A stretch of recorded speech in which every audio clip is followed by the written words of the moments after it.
Le rallye d'Italie débute ce jeudi à suivre à partir de 19h30 sur notre antenne avec à nouveau le leader Sébastien Ogier qui va ouvrir la route ce soir. Alors avant de suivre les aventures du double champion du monde, petit détour par le Gard où nous avons suivi son copilote Julien Ingrassia lors d'une journée un petit peu particulière sur le circuit de Lédenon avec des déficients visuels pour l'association Les Non-Voyants et leur drôle de machine. C'est un très beau reportage signé Gaël Biche et Nicolas Midaven.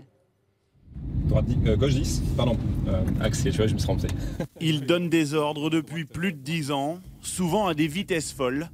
Mais sur le circuit du Lédenon, en simple voiture de tourisme, Julien Ingrassia n'est pas le plus à l'aise. Guider un non-voyant est un exercice bien différent.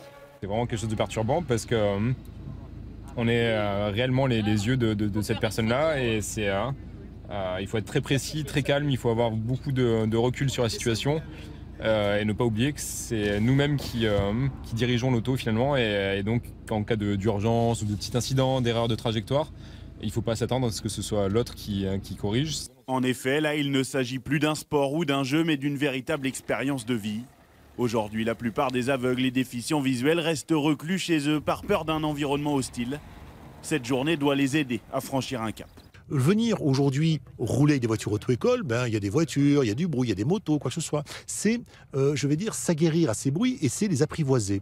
Donc c'est prendre de la confiance en soi. On arrive à prendre beaucoup de plaisir quand même et de se retrouver enfin libéré de ce poids qu'on a sur les épaules, de ne plus être autonome du tout.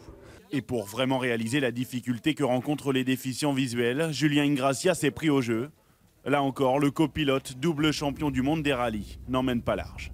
Parce que moi je suis resté en 2, j'ai timidement passé la 3, mais chapeau aux personnes non-voyantes qui arrivent à rouler à 150 sur d'autres circuits, à Spa notamment, apparemment lui qui a fait péter des bons chronos. Depuis 2006 et la création de l'association, plus de 350 déficients visuels ont pu être formés au pilotage.